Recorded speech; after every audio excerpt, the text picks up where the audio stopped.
Bismillahirrahmanirrahim. Assalamualaikum warahmatullahi wabarakatuh. Salam sejahtera untuk kita semua. Saya Hermawan Sarjana Hukum selaku kuasa dari 4 orang anak berhadapan hukum, yaitu anak IS, anak MZ, anak NS, dan anak AS.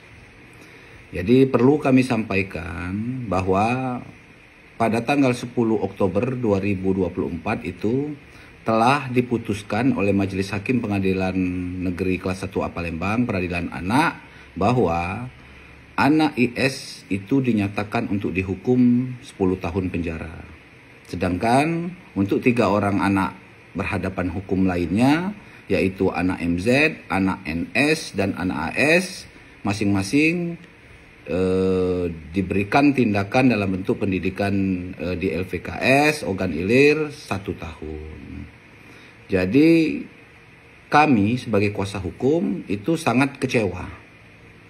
Dan kami sudah menyatakan banding terhadap putusan pengadilan tersebut. Serta telah pula menyampaikan memori banding ke pengadilan negeri atas putusan majelis hakim tersebut.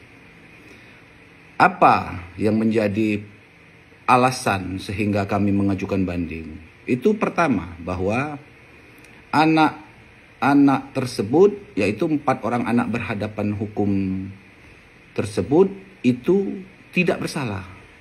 Dan mereka bukan pelaku daripada peristiwa pidana yang didakwakan.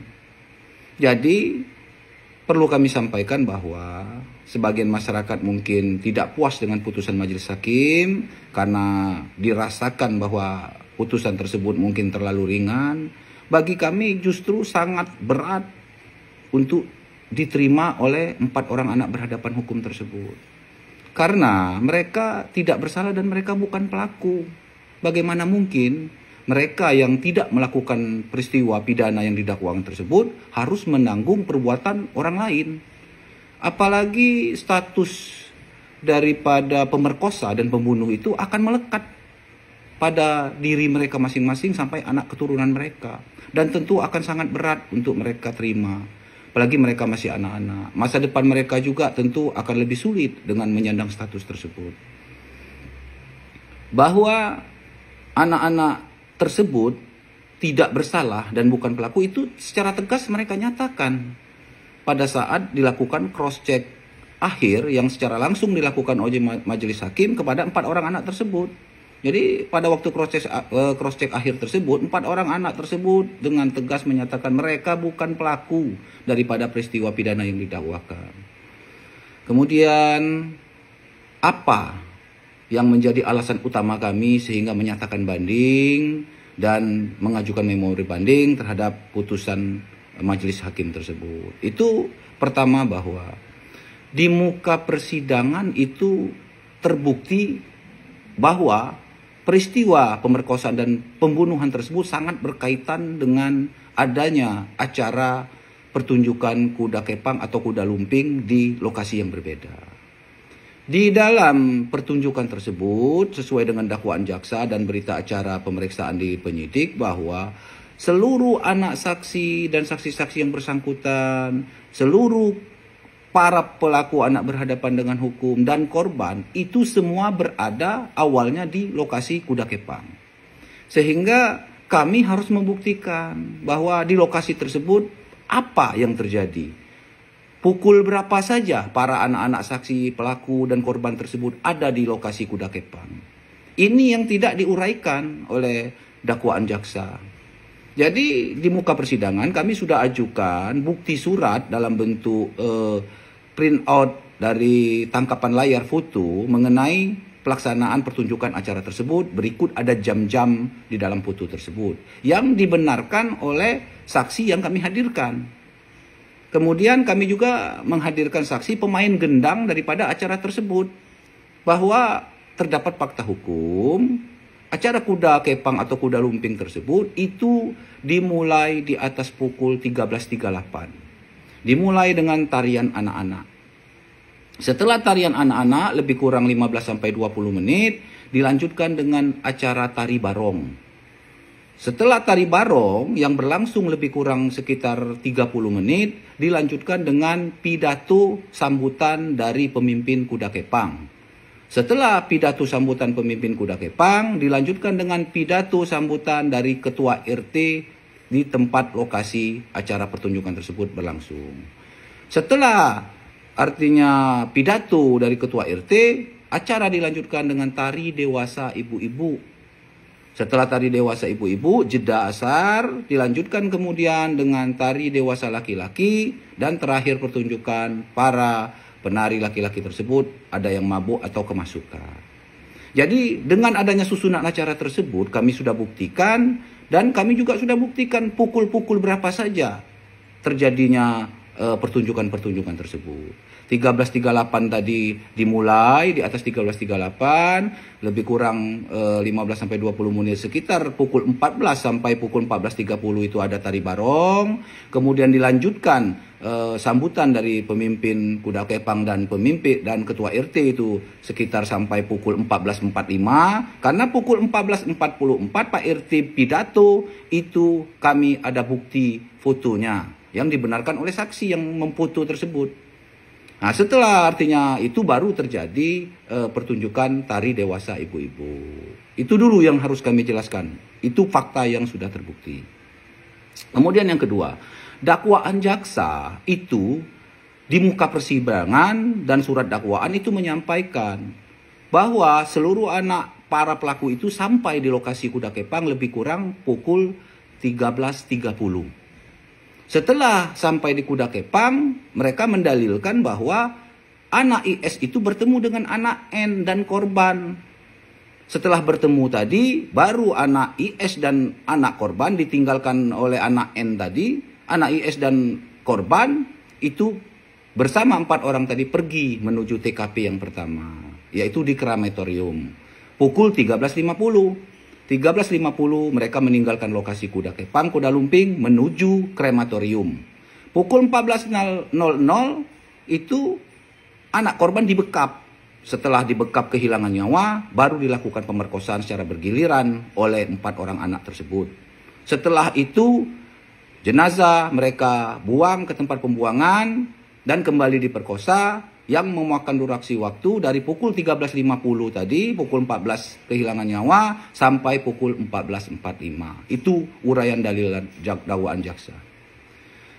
Ternyata apabila dikaitkan dengan artinya peristiwa adanya tindak pidana tadi dengan acara yang di kuda kepang, itu berlangsung pada pukul 13.50 sampai 14.44 itu, 14.45 itu adalah tari anak-anak, tari barong, dan pidato-pidato.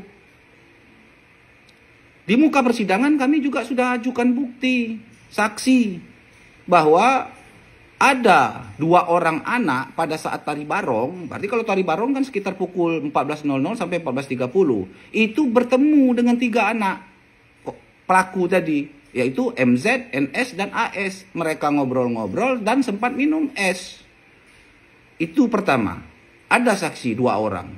Kemudian ada saksi 3 orang yang juga menyatakan pada saat pukul 14.00 tari barong itu sampai 14.30, ini dari saksi yang JPU hadirkan sendiri, yaitu 3 orang anak ini menyatakan mereka bahkan nonton-nonton pada acara tari barong tersebut dan sempat beli rokok bersama anak IS. Karena anak IS ini dan 3 orang anak tadi terpisah pada waktu tari barong itu. Jadi terbukti anak IS pada saat peristiwa itu didakwakan pukul 14 sampai 14.30 ada di lokasi kuda kepang. Kemudian 3 anak MZ, NS, dan AS itu juga ada di lokasi kuda kepang berdasarkan keterangan 2 orang saksi tadi.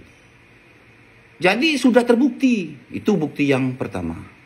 Kemudian bukti yang kedua, bahwa didalilkan jaksa tadi pukul 14.00 sampai 14.30 terjadi peristiwa pembunuhan. Sebelumnya bertemu korban dengan saksi N dan pelaku IS. Ternyata di muka persidangan dan di BAP, saksi N itu yang bertemu dengan korban, menurut dakwaan jaksa, dikuatkan dengan saksi A perempuan, itu yang pergi bersama-sama saksi N ke lokasi kuda kepang. Mereka tiba atau hadir di acara kuda kepang itu pada saat tari dewasa ibu-ibu. Jadi kalau tari dewasa ibu-ibu, faktanya itu di atas pukul 14.44. Tetapi mereka karena tidak tahu jam, mereka menyampaikan sekitar pukul 14.30. Baik di BAP maupun di muka persidangan mereka menyampaikan seperti itu, pukul 14.30. Yang faktanya seharusnya 14.44, di atas 14.44. Jadi kalau pukul 14.30 sesuai BAP atau keterangan anak saksi tersebut di muka persidangan, atau sesuai fakta tadi yang memang sudah terbukti di atas pukul 14.44, anak korban itu, almarhum Ayu Andriani itu masih hidup. Jadi bagaimana mungkin yang didakwakan pukul 14.00 sampai 14.30 tadi terjadi pembunuhan, ternyata bertemu di pukul 14.30 ke atas. Jadi ini sudah menegasikan dalil-dalil dakwaan jaksa tersebut, tidak terbukti dalil-dalil dakwaan jaksa tersebut. Kemudian juga kami sampaikan bahwa berdasarkan keterangan ahli bahwa yang memeriksa visum dari anak korban itu ada luka lebam di dagu sebelah kanan. Kemudian ada kekerasan di leher. Dan kemudian ada juga kekerasan seksual itu dilakukan pada saat korban masih hidup atau masih bernyawa. Sedangkan dakwaan jaksa jelas-jelas tidak ada mendalilkan ada kekerasan di leher. Siapa yang melakukan kekerasan di leher tersebut? Kemudian yang kedua, lebam di dagu itu menurut keterangan ahli didapat pada saat jenazah masih hidup. Artinya sebelum jenazah itu dibunuh, siapa yang melakukan kekerasan di dagu tersebut?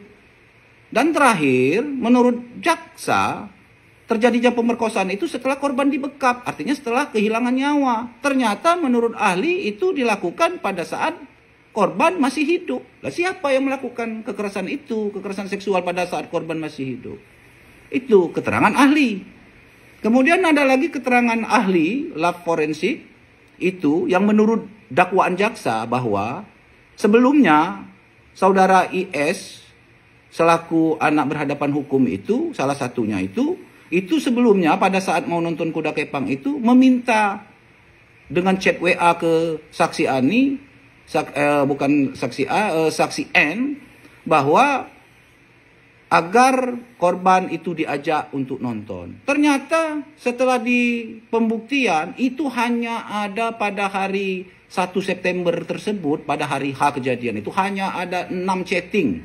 6 chattingan tersebut justru dimulai dari saksi N yang mengirim pamflet brosur tentang adanya Kuda Kepang dan mengajak anak IS untuk nonton. Dijawab oleh anak IS, anak IS hanya menjawab saya, tidak pernah ada inisiatif kata dari anak IS. Bahkan tidak terbukti, tidak ada chattingan yang menyatakan sesuai dalil jaksa di dalam dakwaannya yang minta agar anak korban diajak. Jadi dalil tersebut tidak juga terbukti. Jadi kami sangat-sangat heran kenapa bisa putusan majelis hakim ternyata menyatakan bahwa anak berhadapan hukum tersebut empat-empatnya bersalah melakukan tindak pidana tersebut. Yang menurut pertimbangannya hanya didasarkan pada pengakuan daripada 4 ABH tersebut pada saat dilakukannya proses BAP. Pada saat proses BAP perlu kami sampaikan bahwa seluruh ABH tersebut 4 orang itu sejak saat ditangkap dan dilakukan pemeriksaan awal, mereka tidak ada yang mendampingi, baik orang tua maupun pendamping. Hanya pada saat BAP saja, memang benar pada waktu BAP kemudian para orang tua ikut menandatangani. Dan memang mereka tidak membaca. Tetapi itu sudah berjalan pengakuan-pengakuan tersebut. Sehingga anak-anak tersebut mengarang saja itu cerita dan hanya meluruskan saja itu. Kemudian di muka persidangan, keempat anak itu awalnya menyatakan bahwa mereka menolak. Itu karangan mereka saja BAP karena mereka takut. Karena mereka menyampaikan diduga juga ada intimidasi, tekanan, bahkan ada juga dugaan kekerasan fisik dan verbal kepada 4 orang anak tersebut. Dinyatakan di muka persidangan. Akan tetapi memang sangat dramatisir proses persidangan karena proses persidangan sangat lama berjalan sehingga mungkin anak-anak tersebut kemudian sempat juga mengaku.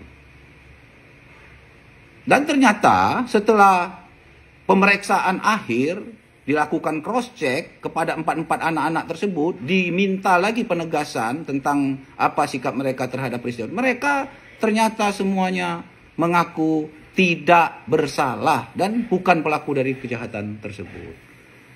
Jadi kami berdasarkan pertimbangan-pertimbangan dalam putusan, setelah kami pelajari, kami artinya tidak terburu-buru karena ini menyangkut hak daripada anak-anak tersebut melalui orang tuanya. Kami sampaikan juga karena apakah mereka memang harus banding, ternyata mereka tetap berpendapat mereka harus banding meskipun ada 3 anak itu sangat ringan putusannya.